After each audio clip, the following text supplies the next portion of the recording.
नमस्ते, हरिओम।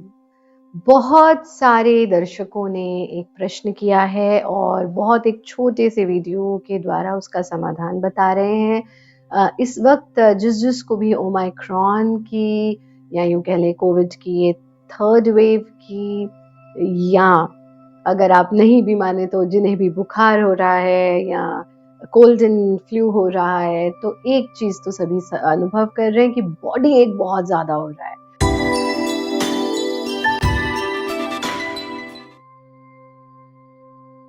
यानी वो अगर आइसोलेशन में हैं, बिस्तर पे पड़े हैं, तभी वो महसूस करें कि कहीं न कहीं आचार्य जी बॉडी एक बहुत है और उस बॉडी एक से इंस्टेंटली हम कैसे रिलीफ पाएँ। तो उसका हम आप लोगों को बहुत ईज़ी कुछ अभ्यास बता रहे हैं। ये बहुत सरल से अभ्यास आप अपने बिस्तर पर लेटे-लेटे भी कर सकते हैं और उसके आपको अमेज़िंग बेनिफिट्स होंगे। सीधा-सीधा अभ्यास की ओर जाते हैं। बस ये देख लें कि पेट बहुत भरा हुआ ना हो जब इन क्रियाओं का अभ्यास करेंगे, और बेड जो है वो बहुत गुदगुदा ना हो। अगर बहुत गुदगुदा गद्दा है तो ज़मीन पर मैट बिछा के कर लें, क्योंकि ऊपर ठंड बहुत ज़्यादा है और आप ऑलरेडी अगर बुखार में हैं और आप ज़मीन पर सिर्फ मैट पर लेटते हैं तो बॉडी एक और बढ़ जाता है। सो इट इज़ सजेस्टेड कि हम बेड पर ही इनका अभ्यास करें, बट बहुत गुदगुदे गद्दे पर तो आपको सोना भी नहीं चाहिए। बीमारी में क्या, बिना बीमारी के भी नहीं। लेकिन इन क्रियाओं का अभ्यास आप बेड पर कर सकते हैं। सबसे पहले अभ्यास के लिए हम इस प्रकार से कमर के बल लेट जाएंगे। कमर के बल लेट जाना, पूरे शरीर को रिलैक्स कर देना, फिर फिंगर्स को इंटरलॉक करके सीने के सामने टिकाना, एड़ी पंजे मिले हुए, सांस भरते हुए दोनों हाथों को ऊपर की ओर खींचना और पैर के पंजों को नीचे की तरफ खींचना। पूरे शरीर में इस खिंचाव को अनुभव करना। फिर सांस छोड़ते हुए साइड से हाथों को वापस ले आएंगे।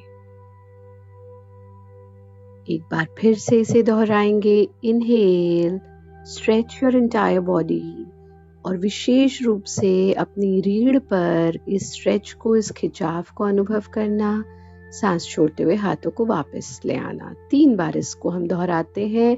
तीसरे अभ्यास में भी इसी प्रकार से स्ट्रेच करना, पिंडलियों में, पैरों में होने वाले खिंचाव को भी अनुभव करना। सांस छोड़ते हुए वापस आना, आराम की स्थिति, रिलैक्स। और यहीं से अगले अभ्यास के लिए हम हाथों को ऊपर ले गए, लेकिन पंजों को अपनी तरफ खींचना, फिर नीचे की तरफ खींचना। Upper half of the body stretched ही रहेगा।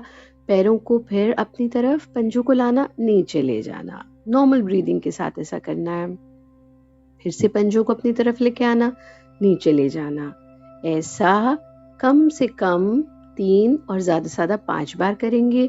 हाथों को वापस ले आएंगे, शरीर को पूरी तरह से ढीला छोड़ देंगे। अगले अभ्यास में हम यहीं लेटे लेटे अपने पैरों को ऐसे फोल्ड करेंगे कि आपके जो हील्स हैं वो आपके हिप्स को टच कर जाएं। एड़ी पंजे मिले रहेंगे, घुटने आपस में मिले रहेंगे। फिंगर्स को इंटरलॉक करके अपने सर के नीचे टिकाना। थ्रू आउट द प्रैक्टिस ये ध्यान रखना कि आपकी जो कोहनियां हैं वो जमीन से चिपकी रहेंगी।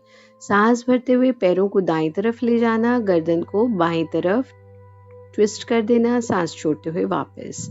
सांस भरते हुए पैरों को बाईं तरफ ले जाना, गर्दन को दाईं ओर ट्विस्ट कर देना। सांस छोड़ते हुए वापस। इस पूरी प्रक्रिया में घुटने एक दूसरे के साथ जुड़े रहेंगे, पंजे एक दूसरे के साथ जुड़े रहेंगे और कोहनी जमीन पर ही रहेगी। जब आप सांस भरते हुए ट्विस्ट करेंगे तो आप रीढ़ पर एक्सट्रीम रिलैक्सेशन को फील करेंगे, विशेष रूप से इस वक्त जब आपका शरीर स्टिफ है, आपके शरीर पर आपको तनाव अनुभव हो रहा है, दर्द अनुभव हो रहा है, और ये प्रैक्टिसेस आपको एक्सट्रीम रिलैक्सेशन देंगी। 3 से 5 बार इसे दोहराएंगे। पैरों को वापस ले आएंगे, हाथों को भी वापस ले आएंगे, पूरे शरीर को ढीला छोड़ देंगे। अगले अभ्यास में हम अपने दाएं पैर को इस प्रकार से फोल्ड करके उसके सोल को, लेफ्ट इनर थाई को टच कर लेते हैं। फिंगर्स को इंटरलॉक करके सर के नीचे अपनी हथेलियों को टिका देते हैं।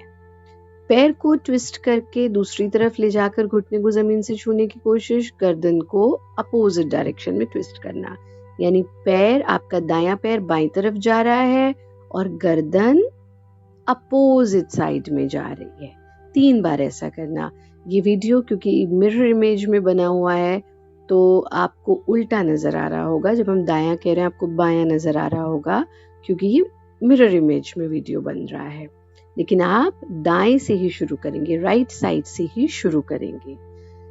3 से 5 बार एक पैर से दोहराने के बाद फिर हम पैर की स्थिति बदल लेते हैं और दूसरे पैर से इसी ही प्रकार से सांस भरते हुए ट्विस्ट करते हैं, सांस छोड़ते हुए वापस आ जाते हैं। कमर पर होने वाले एक्सट्रीम रिलैक्सेशन को फील करना, पूरे शरीर को ढीला छोड़ देंगे, पैर को भी फैला लेंगे and relax your entire body.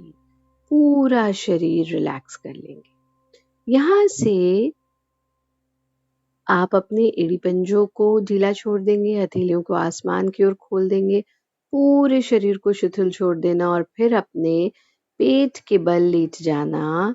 और यहाँ से बहुत महत्वपूर्ण अभ्यास हम करेंगे सर्प गति का। एड़ी पंजे मिला लेंगे बिल्कुल सांप की पूंछ की तरह और कोहनियों को जमीन पर टिका करके अपनी चिन को अपनी हथेलियों के बीच में टिका देना और एक एक स्टेप अपनी कोहनी से आगे की ओर बढ़ना। जितना आगे अपनी कोहनियों को ले जा सकते हैं उतना आगे ले जाना। शरीर धरती पर स्टेबल रहेगा।